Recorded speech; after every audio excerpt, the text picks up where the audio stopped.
Good afternoon, everybody. Crazy world of UR IMR.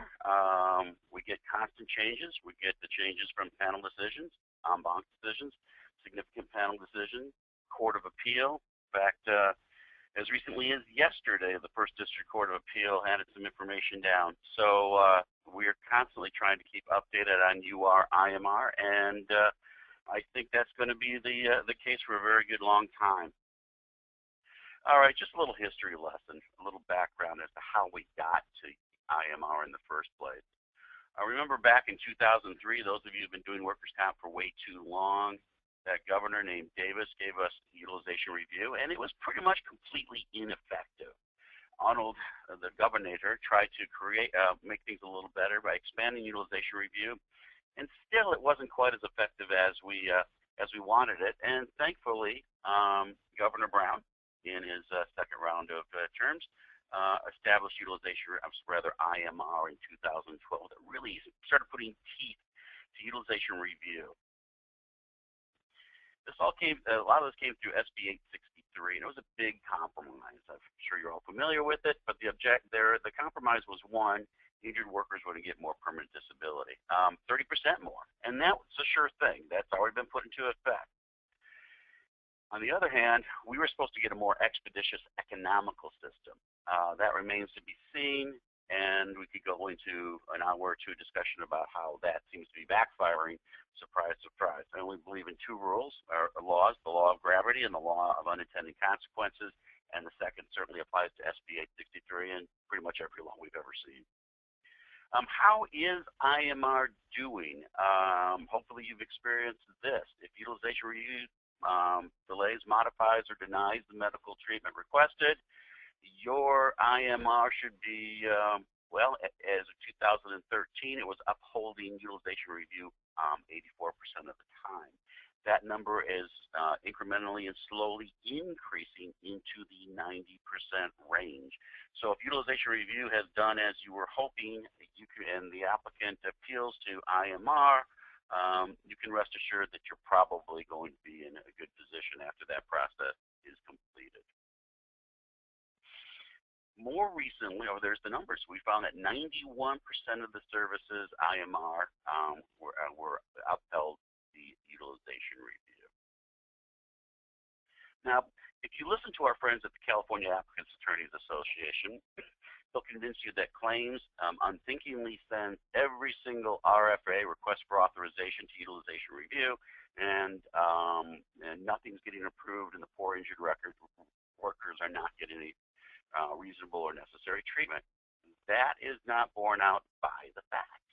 How often do RFAs go to utilization review? Well, about 3/4 of the time, our adjusters are simply authorizing the treatment. They take a look at the RFA and they say that sounds reasonable and necessary. Let's just do it. 25% of those that go to utilization review, of that 25%, 94% are approved. So the fact of the matter is, most of the requests, the vast majority of requests for authorization, are going through. About 6% of the time, it goes to IMR. So this is rather interesting. Our friends at the California Applicants Attorneys Association claim that the adjusters are doing a poor job complying with the utilization review requirements. That too is fallacious. Most recent scores available say that our adjusters are complying with the UR rules a mere 97.2% of the time. I wish my kids had such great grades. In fact, not only is it a great one, they actually crushed the goal provided by the state. DWC said we want the adjusters to be successful in properly applying the utilization review rules and times about 85% of the time.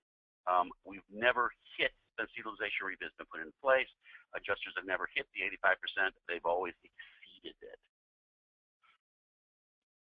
So one other thing that our friends at CAAA will tell us is that even when it gets up to utilization review, it's always denied. Well, no, that's not true, as the numbers bear out, but there are times where it should be denied.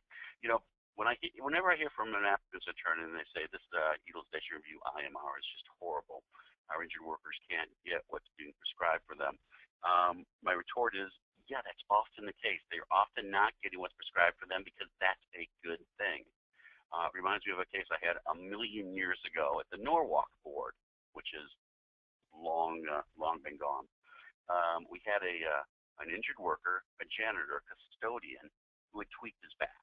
He was back to work performing his UNC. He was doing great, but he hooked up with an applicant's attorney who hooked him up with a doctor who guaranteed that they could make him 100% better.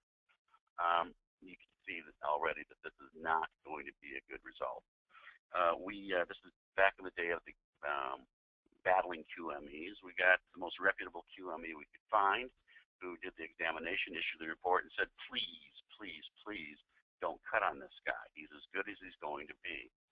We went up to the WCAB district office, and it was Judge Zamudio. Judge Zamudio told me, well, I've got to assume that the doctor prescribing this surgery is not going to commit malpractice. Now, there was a little twinkle in his eye, and I think he was probably presuming just the other way, but nevertheless. Fast forward years later, the case, I'm up in Northern California, the case is still being handled, I think, out of our Tarzana office, and we had an audit of some of our files to see how they were going. And the auditor for BMD saw a file that looked very familiar because I had talked about it. It was the same fella. He had had close to half a dozen back surgeries and was fast approaching 100%. This a guy who'd been performing his UNC as a custodian, which requires quite a bit of exertion. This bad, sad story would never have occurred, I don't think, under utilization review and IMR. They would have said, absolutely not. This is not a good thing. And here are some other examples of UR IMR being successful. There was a request for authorization to fuse a lumbar arthritic spine for a 76-year-old, and they said that's just silly. One I really love is the drug that killed Michael Jackson. There was a request for authorization to provide that because the applicant was quote unquote anxious about an epidural. Thankfully, utilization review denied that as not reasonable and necessary. What does utilization review and IMR typically deal with, or IMR that is? It's almost all pharmaceuticals. Pharmaceuticals is the vast majority, nearly the largest topic, nearly 50%. They're after equipment. And I don't think anybody's terribly surprised by the drug issue. And given the abuse of drugs in the workers' compensation system, the prescription of same, I think this is a good thing. Hard-working doctors. Not surprising to anybody, I think. There are basically just a few bad apples in the system who keep screwing things up for everybody.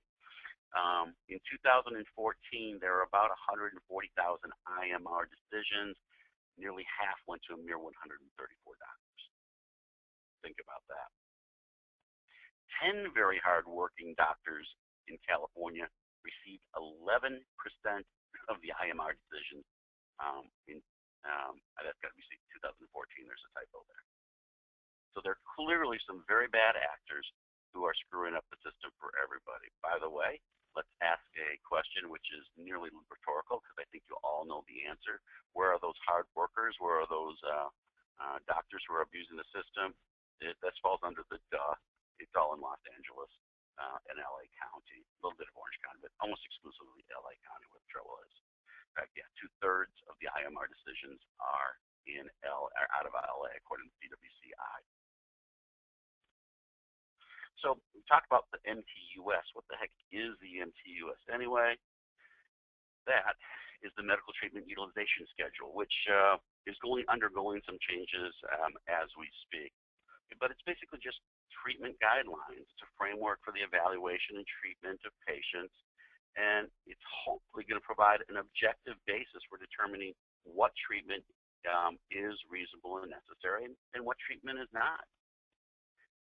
According to the Labor Code, the MTUS is evidence-based, hallelujah, and it's presumptively correct on the issue of extent of treatment, scope of treatment, and I try to explain to the clients what does this presumptively correct to mean, and I harken back to the days of the PTP presumption of correctness. Those of you who have been doing workers' compensation for too long will remember that, and how difficult it was to overcome that. I think the two are comparable. Rebuttable by a preponderance of the scientific medical evidence. And question here, if the injury is not covered by the MTUS, does that mean we win? No, absolutely not. There is a hierarchy of documents and treatises that the utilization review is supposed to be applying. We will be looking to, according to the labor code, other evidence-based medical treatment guidelines recognized by the national community, and as long as they are scientifically based. Basically, what this utilization review standard does is redefine Labor Code Section 4600. 4600 has always said that the defense needs to provide to injured workers medical treatment that is, quote unquote, reasonable and necessary. And in the past, reasonable and necessary meant whatever a doctor was prescribing and whatever the judge was going to buy into. Now, that is based upon, it's redefined as that which was approved by the MTUS and the other guidelines and treatises that are objectively based. Let's take a little case law. We've got the Gibson case. There was a request for authorization for tinnitus amplification rather, and utilization review said MTUS doesn't discuss this, so they denied it because MTUS and ACOM didn't cover this particular treatment that was being recommended by the PTP. Utilization review said also, well, you know what? It doesn't. The MTUS and ACOM don't discuss it, so we're going to look at Medicare and CMS and use those guidelines to determine whether this treatment should be authorized. CMS and Medicare said that it was experimental only, and therefore it wasn't to be approved. Unfortunately, the utilization review determination was overturned because the hierarchy prescribed by the labor code wasn't followed. By that I mean, remember we just said that MTUS is the go-to gold standard. But if MTUS doesn't apply, then we are supposed to review or apply peer-reviewed scientific and medical evidence to the question as to whether the proposed treatment is reasonable and necessary. And from there, if it's not available, we rely on nationally recognized standards, expert opinion, generally accepted standards, and treatments that are treatments that are likely to provide a benefit to patients for conditions for which other treatments are not clinically efficacious. I've never actually seen it go down to past number 2 or number 3. So instead of using number 2, IMR relied on Medicare guidelines, and we lost that one. The hierarchy must be followed, and if not, that's considered an excess of the administrative director's powers, and it's also considered plainly erroneous. We'll talk more about the in excess of the AD's powers and plainly erroneous as a matter of ordinary knowledge standards when we talk about the appeal process, that is the appeal of an IMR determination. All right, this is one we're seeing more and more. Applicants attorneys are getting smarter and trying to increase the costs of the review process so much so that the cost of the review process is greater than the proposed treatment.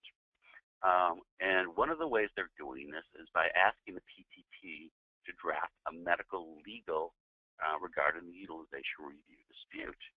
And again, that's expensive and can be more in many cases than the PR2, the PR3, and as I suggested earlier, the cost of the requested treatment.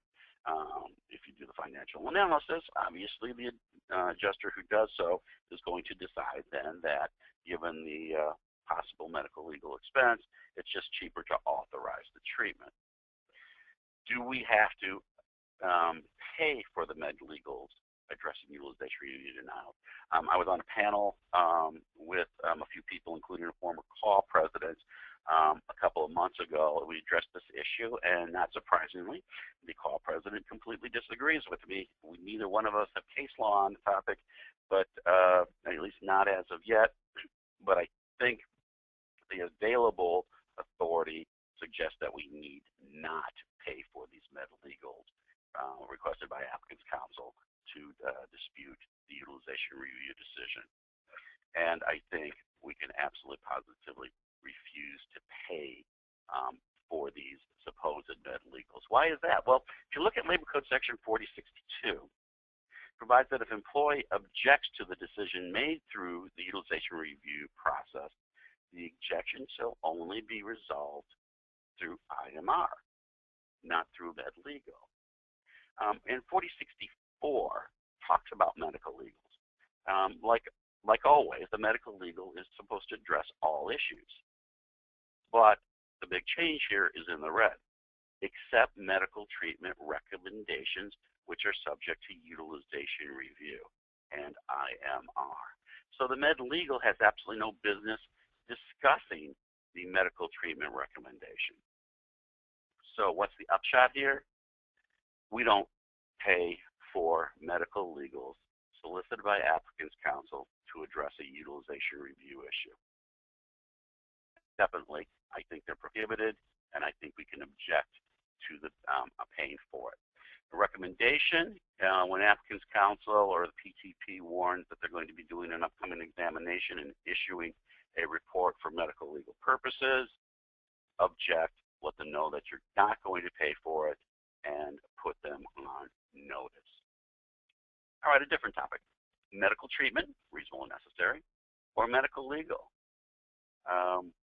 What's the difference, and who cares whether the RFA includes a recommendation for medical treatment or medical legal? Well, we care for purposes of payment. If it's treatment, utilization review and IMR are applying.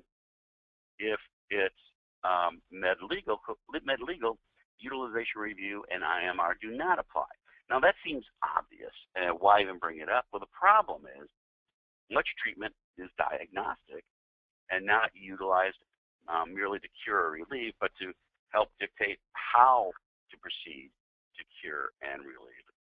There's a lot of overlap as to what is curing and relieving, what is diagnostic, what might be treated as medical legal. So the case law says that if it's treatment, if it's medical legal, it's well worth the fight. There are at least 3 panel decisions that I'm aware of that have been fairly consistent, well, been very consistent. If it's treatment, it's utilization review IMR. If it's medical legal, it is not. And more importantly, oftentimes there's overlap. And if there is overlap, it's going to be labeled as treatment, and UR IMR should apply. Dubon 2, and this is the first, well, Dubon 1 was the first en banc decision. Dubon 2 is the second en banc decision dealing with UR IMR. I assume everybody knows what an en banc decision is, but let's go over it very quickly. When you go to trial in front of a judge and you don't like the WCJ's decision, you go up petition for recon. Normally they say, heck no, we don't want to hear from you. Sometimes they say, we feel sorry for you, and we're going to issue a 3-commissioner panel decision, which is binding on nobody but the parties to the particular dispute. It can't be used as precedent in other cases. An en banc decision, on the other hand, involves all of the commissioners available, which we're supposed to have 7 commissioners. We don't always have 7, but if we do have the 7, then the 7. Who make the decision, and that is precedent. I'm also often discuss this with clients, and they assume it has to be unanimous. It has to be a 7-0 decision for it to be a successful en banc and therefore precedent. That's absolutely not true. A 4-3 or a 3-4 decision can be an en banc precedential case, and very often that's why we see Roman numeral 2s in en banc decisions. one commissioner is left and been replaced by another, and we'll have a potentially a new result. So what was a 4-3 decision becomes a 3-4 decision and changes the law. So Dubon 2, holding 1, UR decisions are invalid if not timely, and only if untimely. Holding 2, legal issues regarding timeliness and timeliness only are to be resolved by our judges. This is at the point where the judge gets to, quote unquote, play doctor. And I actually used that phrase on that panel that I was on a few months ago, and the PJ out of Sacramento was disagreed with my assessment that the WCJ plays doctor. So did former Commissioner Marisi. Let's face it, that's exactly what they do. In fact, they play super doctor, and they have, at least in the past. If you have a PTP that recommends one treatment, a medical legal that recommends another, the judge has always overseen which medical treatment is going to apply and which is not. Holding 3 in the Dubon 2 case, all other disputes, that is all disputes other than timeliness, need to go to IMR. So hopefully the judges can't play doctor, quote unquote, too terribly often. Now, here's the good news. The California Applicants Attorneys President said that Dubon 2 sucks. That's got to be good news for the defense and our client. Why does CAAA hate utilization review and IMR? Well, first, they've lost medical control. Back in the days of the PTP presumption, they pretty much ran the show.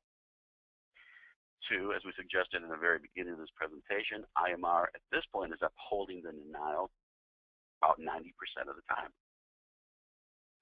And the utilization review appeal, petitions for expedited, which we're going to talk about more, and appeals to IMR cost applicants' attorneys time and money with very few positive outcomes. Number 1, they don't tend to win, and 2, it's simply costly and out of pocket. Which leads to the more important point. This, I think, increases the motivation from applicants' attorneys to CNR the case. You know, back in the day, before this system, when we stipulated the case, applicants' counsel were going to do a couple things. We know they were going to petition for new and further, and they were going to try to increase the cost of the case by making sure that their client got lots and lots of treatment. That second approach is no longer reasonably available. Be specific. And the panel decision came down last year. The judge said that the utilization review is valid, and the WCAB said, no, it's not valid. Completely invalid because there was a failure to timely communicate the decision to the PTP within 24 hours. What's interesting is the term communicated, which I think can make a difference in a number of the cases that we are handling. Utilization review decision, or the utilization review report said that phone messages were, quote unquote, left for the PTP. Well, that doesn't qualify as communication, said the WCAB, unless the UR decision also identifies the nature of the message and the content of the messages. PetSmart, Murphy, AOE, COE, foot site case. This one is absolutely hysterical if you look at the facts. I'm not a doctor and I don't play one on TV, but the foot is that thing at the bottom of your, or at the end of your leg. Psyche, I think that's the thing between your 2 ears. The request for authorization dealt with oral surgery. I have no idea how the oral surgery had something to do with the foot, the accepted foot, but nevertheless, believe it or not, utilization review said, yeah, oral surgery is okay, go ahead, it's authorize it. The defense did not. The defense denied or delayed the thing for 7 months because the doctor, the oral surgeon, wanted advance payment, $26,000, which makes me think I got the wrong career and should have gone into dentistry. They delayed it, and this went up to the judge, and he said, this is a 7-month delay.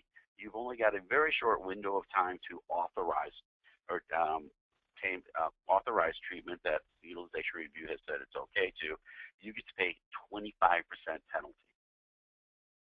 Here's the good news. The WCAB said absolutely positively not, and I think you can probably guess why.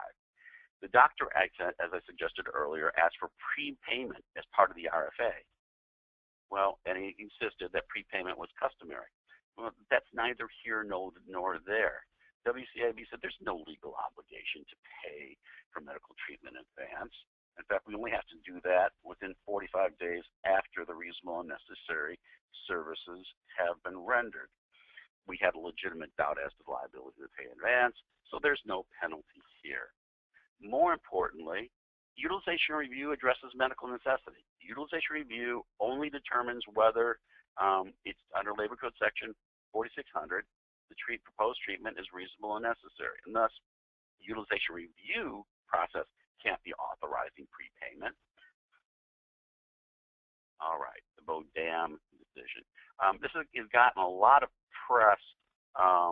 It is a significant panel decision, but we don't need to know a lot about it.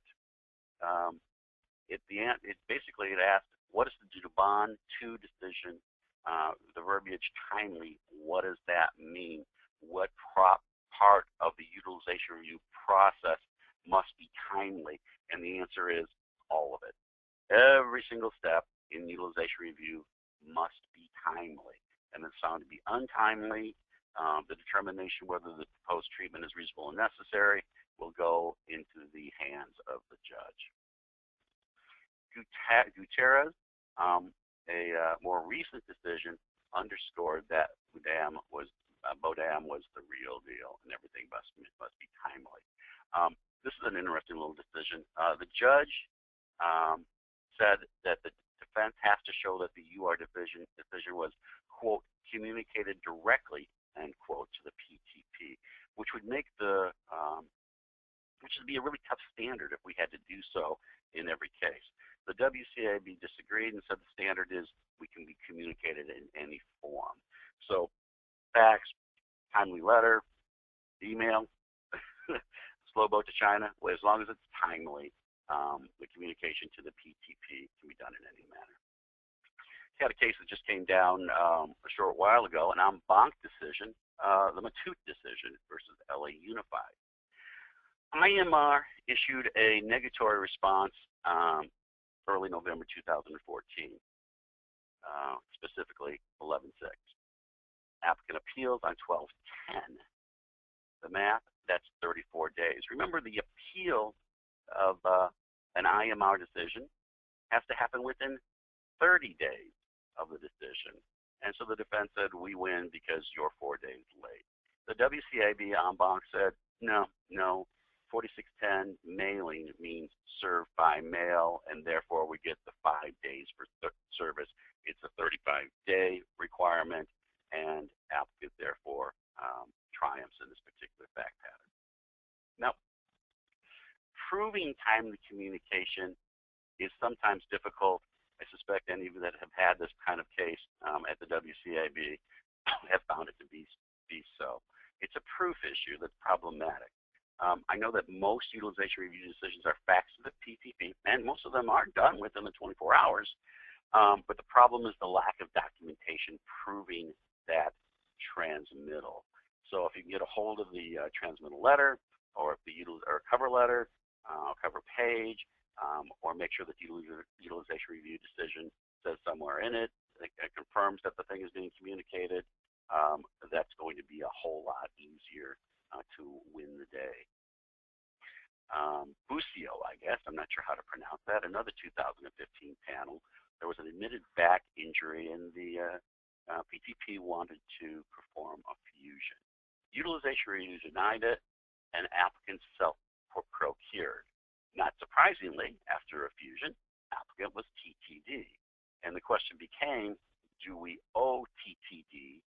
Do we owe temporary disability for a period of disability that was caused by self-procured treatment that was deemed not reasonable and necessary by utilization review? The answer is a bad one. Yes, indeed, although it's probably legally correct. Yes, indeed, we owe the temporary disability. And here was the reasoning.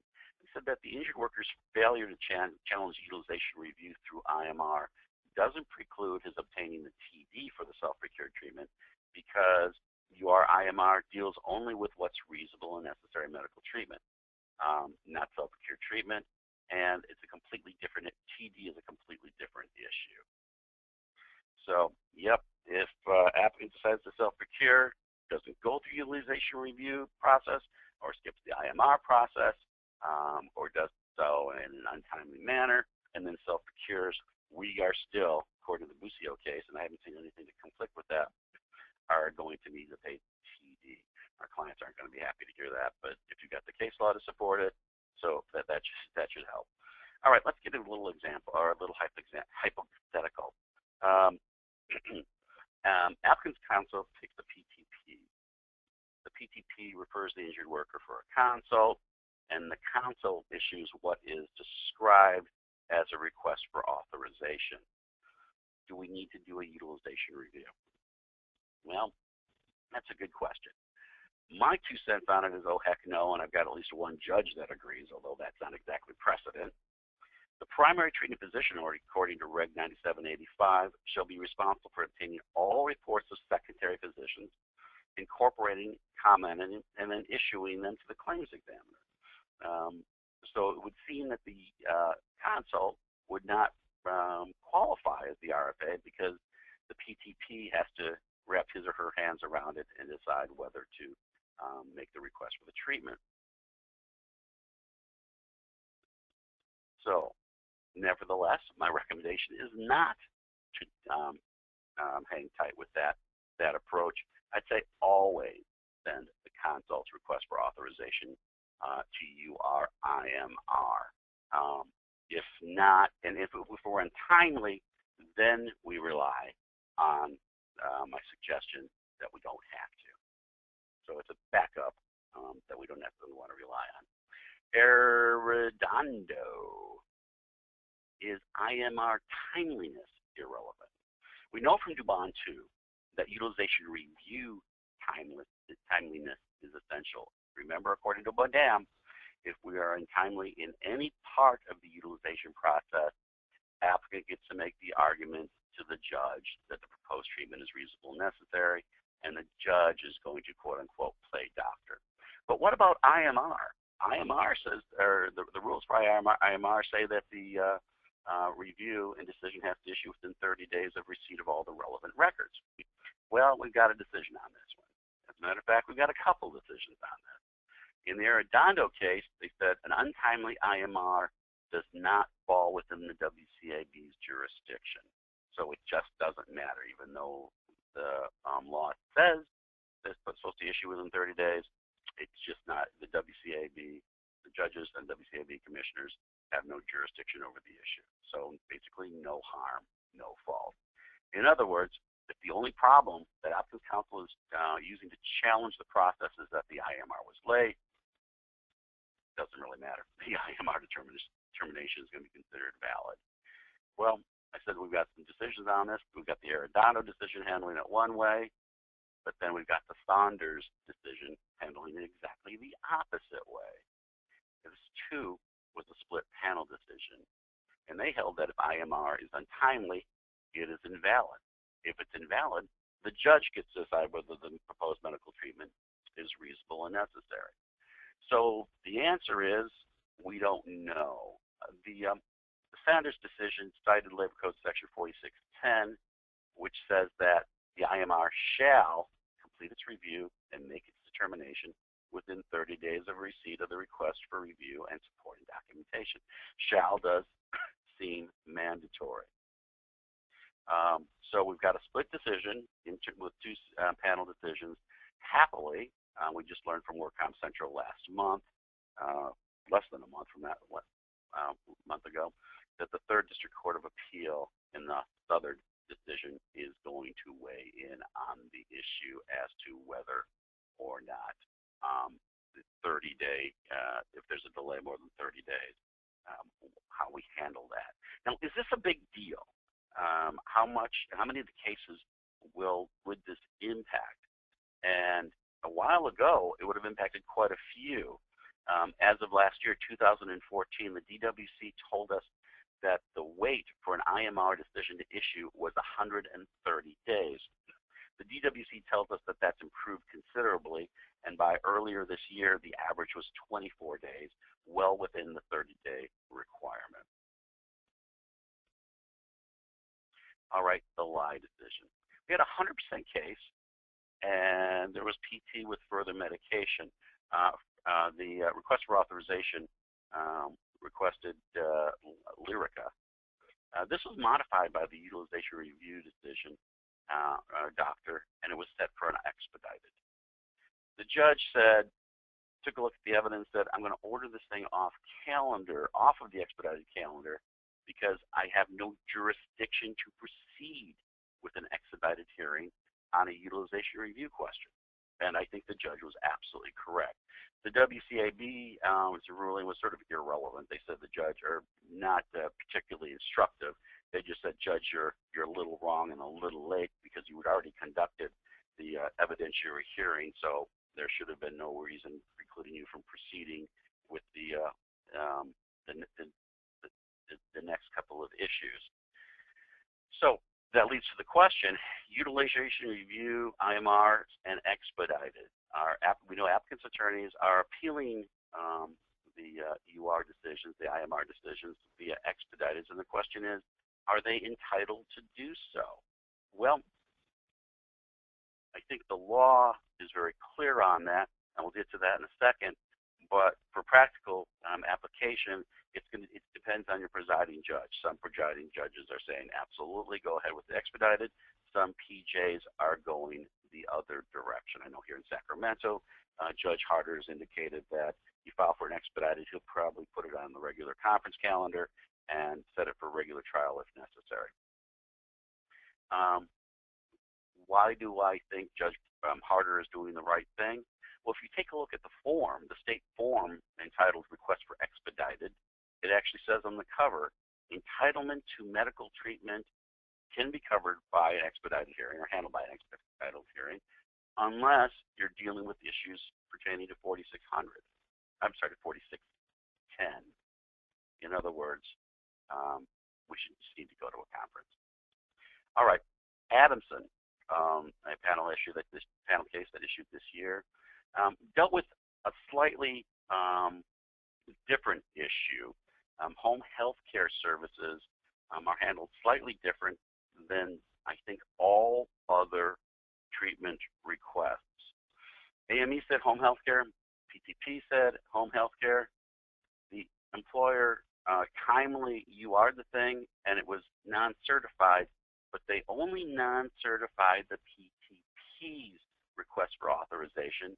They didn't non-certify the AME's decision. And so the question became, does the labor code require a prescription issue only from the PTP to trigger the timeline for utilization review? I've suggested earlier that I believe a prescription or RFA from the PTP is necessary to trigger the utilization review process, and that a consult does not do that.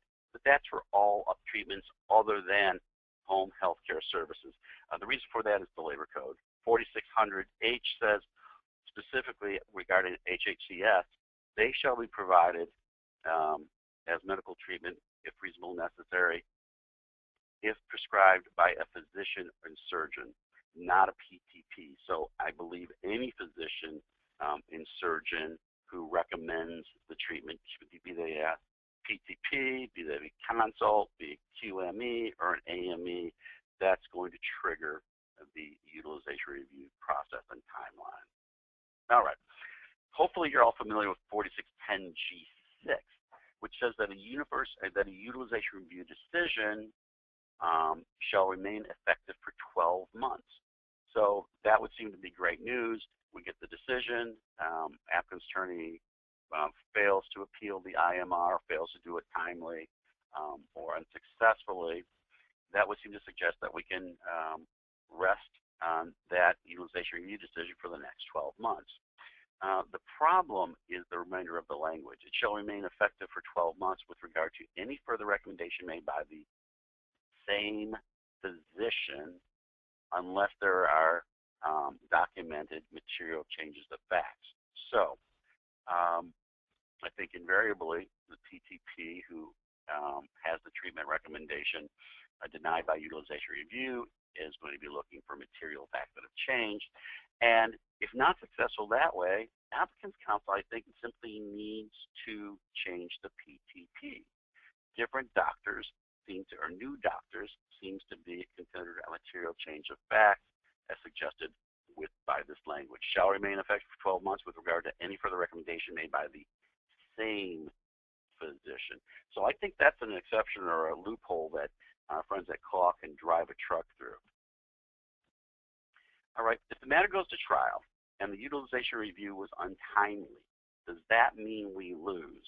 And the answer to that is no, not necessarily. Applicants still must prove that the proposed treatment is reasonable and necessary. In other words, that it comports with the dictates of MTUS. Okay, another issue, which I find fascinating. An IMR determination says, defendant, you lose. What happens then? Well, the adjuster is supposed to approve that treatment within 5 working days of the receipt of the IMR determination, final determination, and if they don't, I think there's penalties of $500 a day or some crazy amount of penalty. And I don't think that should be a problem from the defense perspective, because I really think we should be authorizing anything that is approved by IMR. We should do so right away. But there is an appeal process to IMR. I don't think the defense is going to take advantage of that very often. In fact, I recommend that we almost never consider to do so unless there's a really, really bizarre set of facts. And here's the reason. Here's the appeal process. First off, appeal of the IMR is highly unlikely to be successful. The IMR determination itself is presumed to be correct. And there are only 5 statutory grounds for appeal of an IMR decision. The first is that AD acted without or in excess of her powers. More about that later. The AD, or strike that, it was procured by fraud. More about that later. That the IMR decision was subject to a material conflict of interest. More about that later. Or that the determination was the result of some illegal bias. Finally, that the determination was the result of a plainly erroneous express or implied finding of fact, provided that the mistake is a matter of ordinary knowledge. That doesn't require an expert. I refer to this as the Homer Simpson kind of situation, where the request for authorization says we should amputate the left arm, and IMR says, no, we're not going to let you cut off the right leg. Whether this is a or not a situation is something that needs to be revisited, because the recent District Court of Appeal decision in Stevens and a panel decision, McAtee, which we're going to take a look at the end of this presentation. So how hard are these grounds for appealing an IMR? How difficult is it to succeed? Well, it's not impossible. It's very difficult. And unfortunately, with the Stevens decision, it seems to suggest that it's becoming more possible, but certainly not easy. Remember, the reviewer is anonymous. How are you going to prove that the reviewer somehow, the IMR decision, or the IMR reviewer is anonymous? How are we going to prove that the IMR reviewer was engaged in fraud or discrimination or had a material conflict of interest when we don't even know whether what state of the union the reviewer is in? And as I suggested earlier, the AD's decision, that is the IMR's decision, the IMR reviewer's decision, is considered an AD decision. It's presumed correct It can only be set aside on proof of clear and convincing evidence, which is a much higher standard than what we normally have in workers' compensation. Remember, the vast majority of decisions that you submit to your local WCJ are going to be decided based on a preponderance of evidence. Clear and convincing is significantly more. So I've suggested that appealing an IMR is fairly difficult, but perhaps more importantly, in deciding whether or not we want to do such an appeal, we need to consider what happens if the appeal succeeds. And the answer is not very much. A successful appeal simply means that it goes to another IMR review, which is invariably, the vast majority of the time, going to support excuse me, the original IMR decision. Note that the statute says we submit the dispute to an IMR by a different IMR organization if one is available. If not, we submit it to another reviewer in the same IMRO. And of course, we have exactly one IMR organization, and that is our friends at Maximus, who thus far have done a pretty poor job keeping up. The Hayworth decision. It was ruled that the IMR violated 4610.5. This is the Homer-Simpson situation. The PTP's RFA requested a left dorsal medial branch block injection.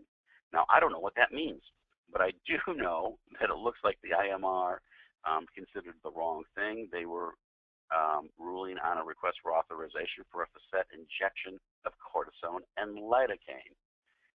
So the holding was that that's clearly a plainly erroneous finding of fact. That's not the subject of expert opinion. By that I mean, at the last part, you don't need a doctor to decide whether or not the IMR was based on an erroneous express or implied finding of fact, but that my 14-year-olds could figure it out. What's the result? As I suggested earlier, the IMR set aside, and we go to another different IMR organization, and in our world, that means it goes back to Maximus again. The Stone decision, here's another example of the erroneous implied or express fact. The IMR said the knee cartilage transplant was medically necessary. And the same IR decision said that the proposed cartilage transplant was not medically necessary. Seems like there's a little problem there. The defense appealed, the WCJ denied the appeal, and the WCAB reversed. They said, you know what? Saying that an IMR decision that says the treatment is reasonable and necessary and is not reasonable and necessary is in excess of the AD's power. The AD is supposed to decide whether it is or it isn't. That decision hasn't been made in this case. It also it contains a plainly erroneous finding, and it doesn't take an expert to determine that the IMR decision that it was and was not at the same time reasonable and necessary. That doesn't take a doctor to recognize that there's a problem here. It contained a patent discrepancy, and we need a new IMR. The Garibay-Jimenez, easy for me to say, Jimenez, this panel decision from earlier this year, UR denied the RFA, and IMR upheld the denial. Life's great. But the IMR did not get an AME report that would have supported the request for authorization. The WCAB says, hey, we screwed up. The defense did anyway. The burden is for the employer to provide the IMR with all relevant medical records. I underline the word relevant for a topic that we're going to address a little later in this presentation, dealing with our friends at the federal government. Anyway, the burden is on the employer to provide the IMR with all relevant medical records, and by the failure to do so, the AD's decision, that is the IMR's decision based upon an insufficient amount of records, resulted in a decision that was without or in the excess of the AD's powers. What's the authority for that? Well, 4610 says it's a mandatory. The defense must provide all relevant records. Again, I underscore the word relevant. And the Rule 9792 says we shall apply all relevant records. So very mandatory. Picky. The Hacker decision. The IMR failed to identify the dates and authors of each report that the IMR physician reviewed. The IMR doctor did list the doctors reviewed by name and gave a range of dates of service, but without particularity. The judge said that's not substantial evidence and set it aside as plainly erroneous. The WCIB said no. The reason is the regulations provide only that the IMR decisions include a list of the documents reviewed, and even if IMR should have stated the specific dates of each report, that doesn't involve any finding of fact. That having been said, the DWC is trying to fix this situation. In fact, an article in WorkComp Central less than a month ago reported that Peter Melton, a DWC spokesman, said that the DWC believes the IMR determinations need to contain detail about the actual records that were reviewed, and that the DWC and the Maximus are working together to improve upon this. So the WCIB doesn't think it's necessary. The DWC does, and hopefully they'll improve that. Now, another question. What if you don't receive a request for authorization, or if there's something significantly wrong with the RFA? Do we still need to do the utilization review IMR process? Well, we have a panel decision on that. The PTP sent the PR2 and only a PR2 that requested, that proposed some treatment, but it wasn't a formal RFA. The utilization review kind of treated it as an RFA, but in so doing, where they were untimely. So the question became, does the clock start ticking once you realize an attempt at an RFA, or must there be a real, valid, correct RFA to start the clock ticking? The answer became, well, it's a good one. The doctor must send a real RFA. It must be the real McCoy, and until then, there is no obligation to perform the utilization review, and the time clock does not start ticking. So, sounds great. They screw up on the RFA. We don't have to do a darn thing, right? Strongly recommend that we not follow this case. Because unless the RFA is properly filled out, well, before I get to that, there is no quote-unquote request for authorization. That's the good news. But only rely on this ruling, Torres-Ramos, if you're in the situation where the utilization review is untimely. That's when we fall back on Torres-Ramos because, well, first off, it's only a panel decision.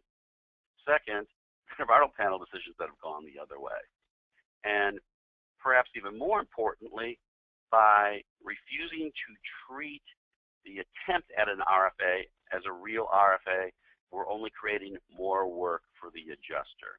According to the regulations, upon receipt of an RFA that is faulty, doesn't identify the employer or provider, doesn't identify the recommended treatment, is not accompanied by the needed medical information, is not signed, et cetera, choices. First, we can treat it as an RFA and apply the normal timeline. Again, that's what I recommend. Or return it to the requesting physician, mark it as not complete, specify the reasons it's not complete, do it within 5 days from the receipt of the faulty RFA. And then when a new RFA comes around, we apply the regular RFA utilization review timeline and time requirement. Again, that's way too much work. I think we just treat where we can the faulty RFA as an RFA and avoid all this other rigmarole. Imminent and serious. Now, there are normal timelines for normal treatment requested or found in the RFA, but there is a box for the in the RFA for the doctor to check, saying that the proposed treatment is imminent and serious. And we have a Rodriguez case.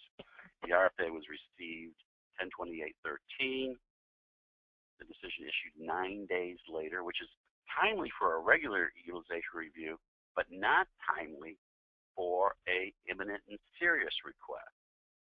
And therefore, the utilization review was determined untimely, and the home health care was to be provided. The reason, when it's checked, the box is checked imminent and serious, we have to issue our decision within 72 hours of receipt of the information needed. 72 hours, which is a short window of time. This leads to the obvious question: what qualifies as an imminent and serious problem that needs to be addressed? The answer is we have no case law that I'm aware of on that. So stay tuned.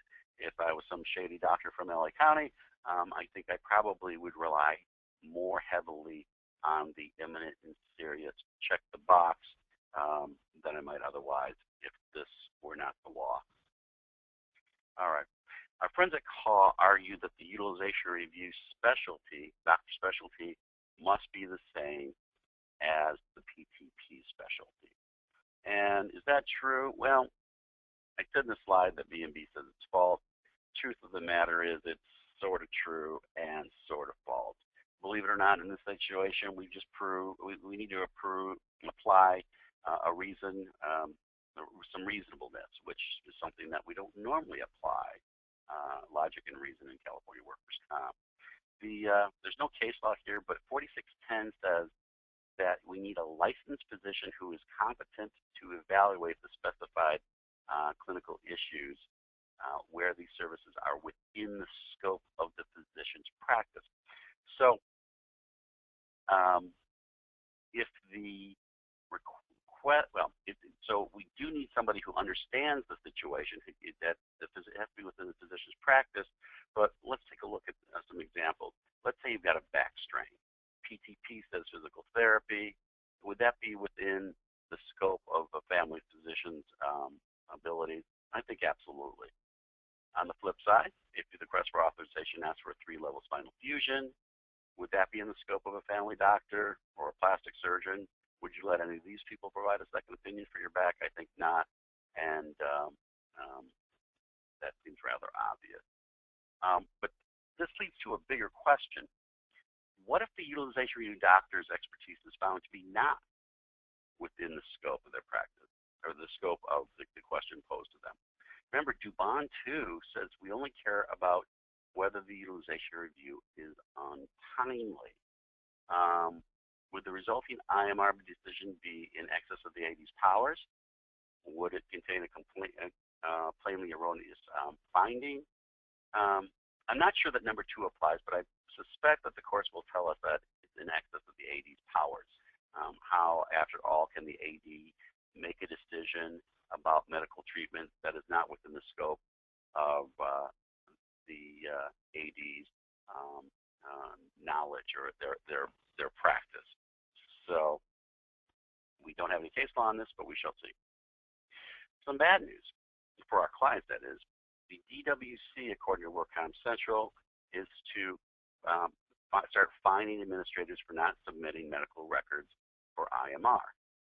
According to WorkComp Central this past November, about a year ago, the DWC announced it will begin assessing penalties against claims administrators that fail to submit relevant, quote-unquote, medical records for IMR.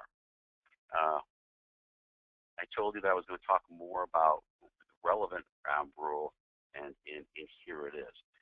We got a potential HIPAA problem, and nobody's addressed this yet. We all know what that HIPAA stands for: Health Insurance Portability and Accountability Act. And what does HIPAA say about workers' compensation? Well, it says, generally speaking, that HIPAA doesn't apply to workers' compensation so long as the communications regarding medical conditions treatment are allowed by state law. So there's lots of communication about medical treatment and medical conditions that is allowed by California workers' compensation law. But let's take a look at the word relevant. By law, by California law, the adjuster is supposed to provide the utilization review and IMR with quote unquote relevant medical information, which means they can't just transfer absolutely everything. Theoretically, they need to go through each and every report to determine whether it's relevant and actually make a medical decision. Again, no case law on this, but it could prove to be a real problem. The obvious fix is just to provide that the defense has to provide all records, all medical records, that is, to IMR. We shall see. McCool. Love the McCool case, mostly because of the name of the case, McCool. It sounds like McLovin. Facts. 1980s low back injury. 1993, future medical was awarded. And for years thereafter, the applicant was on some significant medications. 20 years later, utilization review non-certified 4 of those medications. And the judge said, wait a minute, you've been providing this for 20 years. No, you're going to continue to provide them until they're determined no longer reasonably necessary, and that determination comes from the PTP. The WCAB panel said, oh, heck no. They said prescriptions by their very nature are limited in frequency and time. The UR denial in this case even noted that each prescribed medication has a finite number of dosages.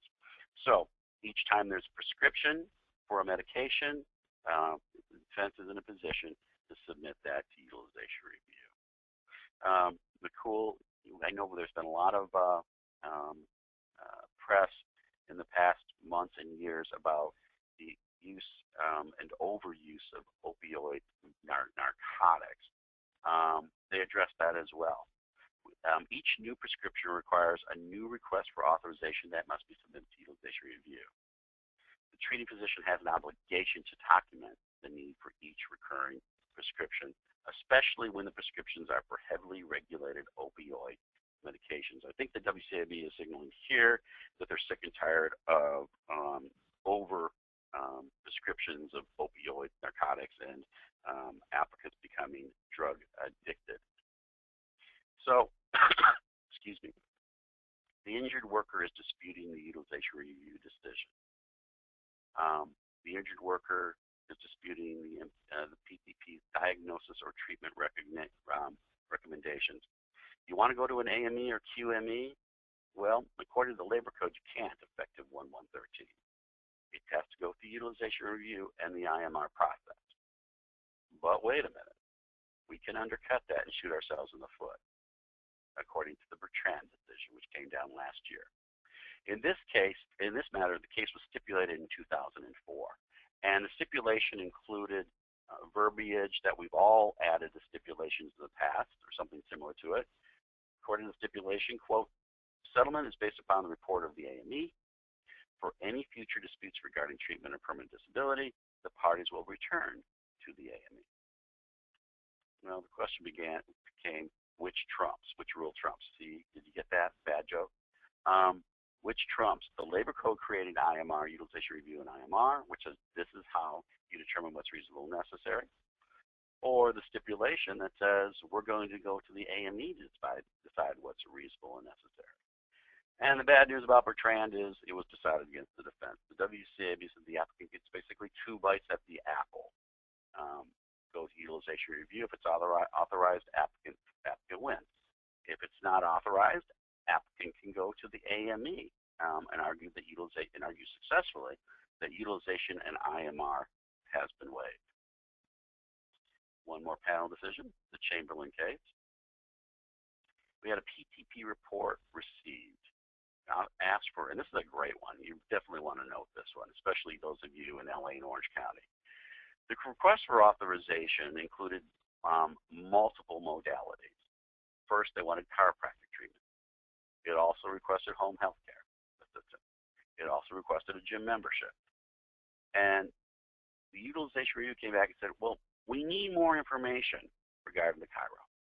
They didn't mention the home health assistance. UR didn't mention the gym membership. Presumably, utilization review had enough medical information to rule on whether home health memberships were reasonable and necessary. They only asked for Cairo information. And Cairo information was never received. So based on the failure to provide the relevant information, utilization review denied all of the treatment. And the question was, wait a minute, the request for more information dealt only with the Cairo. You didn't ask utilization review for more information regarding the other treatment modalities. Is the denial for home health care in the gym by definition late? And the answer was, no, it's not. The WCAB is going to treat a request for authorization as a whole. So it could be one request for one modality or one request for 97 modalities. If there needs to be a delay and a request for information on one or more of the 97 modalities, everything gets delayed, making the process a lot more simple. All right, MSA, everybody's favorite topic, versus utilization review and IMR. Is the MSA, are our friends, our federal government friends, friends or foes? Well, remember, I know that you all know this, an MSA includes future costs for medical treatments, including prescriptions. That's the #1 cost driver. What does CMS say when California's utilization review and IMR process says the recommended treatment is not allowable? Well, our federal friends say that Uncle Sam is going to strive to comply with the laws of California. The reviewers research is going to apply state regulation. So, for example, so arguably, it's been determined by state law, California workers' compensation law, that the proposed treatment, in most cases the proposed prescriptions, are not reasonable and necessary, that is, are not to be allowed within the workers' comp system, then it doesn't need to be, that particular treatment modality doesn't need to be covered by the MSA. The problem with that is the utilization review decision is only good for a year, as we discussed earlier. So it remains to be seen. We don't have any case law, and we don't have any official decisions on whether we can utilize utilization review / IMR to help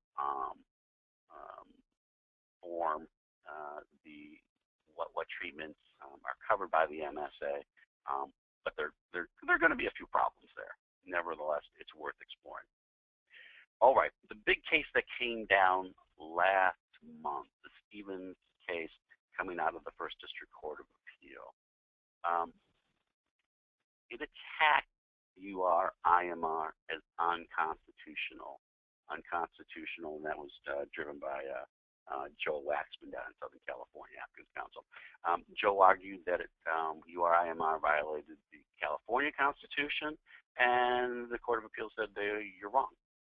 And Joe Waxman and Caw argued that UR IMR violates the federal Constitution, and as Court of Appeals said, Joe, you are wrong there as well. They pointed out Section 4 of the California State Constitution that says that the legislature is, quote, expressly vested with plenary power unlimited by any provisions of this Constitution to create and enforce a complete system of workers' compensation by appropriate legislation. So this is kind of good language. Unlimited by any provision of this Constitution. The Constitution says you folks in charge of workers' compensation, that is the legislature, you can do anything. And we don't care what the Constitution says. Section 4, says the Court of Appeal, trumps, there's our friend again, trumps California Separation of Powers Clause and the Due Process Clause. And the Court of Appeal wasn't very much enamored by applicants' argument that there isn't sufficient due process. First, they noted that there's no such thing as an absolute right to appeal, and nevertheless, applicant did receive a whole lot of process or due process. He had the utilization review. There was thereafter an internal utilization review decision, and after that, there was IMR. So they said, you know, 3 bites of the apple, that's plenty due process. Stop your complaining. Applicant also claimed that the IMR IMR process conflicts with the constitutional demand for substantial justice. California Constitution says that workers' compensation cases shall be resolved, quote, expeditiously, and inexpensively, and without any encumbrance of any character. Well, says the Court of Appeal, it does not, IMR does not conflict with this constitutional dictate. In fact, to the contrary, IMR was aimed at achieving the expeditious, inexpensive dictates of the California Constitution. The legislature in California provided IMR because it was determined the old system of going from the PTP to the judge to a QME to the judge to an AME to the WCAB to the Court of Appeal to the California Supreme Court on treatment issues. It seemed a little non-expeditious and very expensive. And you might say, when in the world did that ever happen? Did the treatment request ever go that far? And actually, I'm just having a brain fart, and I can't remember the name of the case, but it was a few years ago. Marguerite Sweeney pushed that one. Now, Commissioner Sweeney, not going to come to me. That's the fun of being 52 years old. In sum, the Court of Appeal, the legislature found that far from conflicting with Section 4's mandate to provide substantial justice, the IMR process furthers it. It's not our place under the state constitution to second-guess the wisdom of the legislature in making these determinations. Then the Court of Appeal turned to applicants' argument that IMR violated federal due process. Well, first off, California workers' compensation has very little to do with the Fed. That having been said, the Court of Appeal noted that it had to be shown by applicant that California was depriving property or liberty without sufficient notice or opportunity to be heard. Well, in the argument on applicant's counsel side was, well, look at, we've got this doctor anonymity. We can't cross-examine them. We don't even know who they are. How can we have a sufficient opportunity to be heard when we don't even know who's making the decision against us? Now, the answer from the Court of Appeal was, who cares? There is no constitutional right to cross-examine an IMR examiner.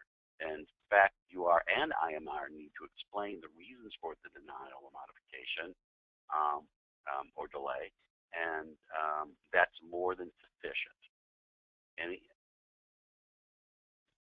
Now, we talked earlier about IMR taking too long and exceeding the 30 days. Well, and applicants' counsel argued that that made it unconstitutional as well. The first DCA was very unimpressed with that argument. We are convinced that the lack of mechanism to enforce the time limits renders the IMR process unconstitutional.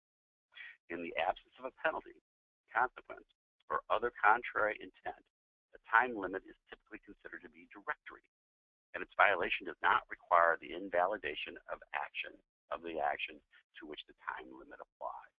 That's great language for us, and hopefully will assist the WCAB in deciding this issue on non-constitutional grounds. So, because remember, we're still dealing with the Saunders versus Arredondo conflict. All right. Everything seemed really good with the Stevens decision. No, IMR is not unconstitutional federally. No, IMR is not unconstitutional on the California state constitution. So it seemed everything was great, except for this one little paragraph in the Stevens decision. The facts of the Stevens decision was that the UR IMR had reviewed a request for home health care and ruled in the negative. The ruling was based on the fact that this home health care with a personal attendant was not covered by MTUS. And the WCAB said, we can't change a medical necessity decision. But the Court of Appeals said, well, wait a minute, you can determine whether an MRI determination is adopted without authority or is based upon a plainly erroneous fact. If it is, you can reverse it, WCAB, and send it back to a new IMR examiner. Let's see exactly what the Court of Appeals said. The denial of a particular treatment request on the basis that the treatment is not permitted by MTUS would be reviewable on the ground that the treatment actually is permitted by the MTUS. An IMR determination denying treatment on this basis would have been adopted without authority and thus reviewable. Well, basically, they seem to be saying is the WCAB can play doctor again. The WCAB apparently can decide whether the IMR medical determination that the proposed treatment was covered by MTUS, the WCAB can decide whether that IMR medical determination was right or wrong and overrule it. More particular, in the Stevens set of facts, whether home health care is authorized only when bathing, dressing, and the bathroom help is necessary. The Court of Appeals said that's resolved by reviewing and interpreting the MTUS. Quote, if the board were to conclude that the IMR determination incorrectly affirmed the denial of these services by wrongly interpreting the MTUS, and it were to find that there was no other reasons for supporting the denial, it would have the power to conclude the determination was without authority or exceeded the AD's authority. So, a lot of people have been really worried about this. My initial response was to it, what me worry? Wondering how many of you are old enough to know who that guy is, Alfred E. Newman from Mad Magazine. My argument was the WCAB's ability to review an IMR determination, was always there. And remember, this falls within the grounds of IMR appeal, including the IMR decision exceeded the AD's powers or was plainly erroneous. And more importantly, from my perspective, is again, who cares? Because if the IMR is appealed successfully, you remember what the remedy is. We just get another IMR reviewer, one from Maximus. But there is some debate about this, and some quite important folks disagree with me. There was an article in the Work Comp Executive a couple of weeks ago entitled Stevens' Decision Raises Questions of WCAB Review, and suggested that we're going to have a whole new round of IMR appeals arguing that the AD exceeded her authority. Commissioner Zalewski said, and I quote, in the underlying Stevens case, the WCAB panel said we can't get into the merits of a medical decision made by Maximus. So when an injured worker comes in and says they, Maximus, misapplied or ignored a provision in the MTUS, we, the WCAB, pretty much said we can't get into that. The Stevens court said not so fast. If there are questions of improperly or failing to apply the MTUS, that constitutes the AD acting in excess of her authority. So it does appear that we're going to have a significant new round of IMR appeals based on or arguing that the AD exceeded her authority. Again, my retort would be, who cares? Even if applicants' attorneys appeal a bunch more IMR decisions and are successful utilizing these arguments provided by Stevens, who cares? Because all they're going to do is get another IMR review, which is invariably going to go along with the first IMR review 90% of the time. Unfortunately, Commissioner Zalewski provided this interesting tidbit. I've heard some folks in the early post-Stevens analysis question whether that's really all you're limited to. Couldn't the WCAB simply say that under the MTUS, this treatment should be authorized and therefore just order it? Strongly disagree. I don't think that's authorized by case law, by the labor code or regulations, but nevertheless, the fact that a acting WCAB commissioner is batting this possibility around does give us pause to think. So, is this constitutional issue? resolved by Stevens? Actually, no. The Stevens decision was in the First District Court of Appeal. The Third District Court of Appeal has also granted a writ in the Ramirez decision. And here's the good news. I have every expectation that the first DCA is going to follow the third DCA, Stevens decision, for a number of reasons. One, the physical condition of in Stevens of the applicant was quite severe. It was a very sympathetic case, far more sympathetic than the factual situation in Ramirez. Second, the third DCA is actually far more liberal than the first DCA, which includes Sacramento. And third, the judges in the first DCA who will there are a number of judges in the first DCA who, in the third DCA, who were appointed by the governor. So be very, very, very surprised if the third DCA disagrees with the first DCA. If I'm wrong, and I often am, just ask my children, what if the first and third DCA go opposite directions? If they split, the answer is obvious. There's an excellent chance that this thing's going to get hustled on up to our friends at the California Supreme Court. So can we expect more of this post-Stevens, more of this trouble? Well, we are almost done, which means I'm actually going to get done several minutes early.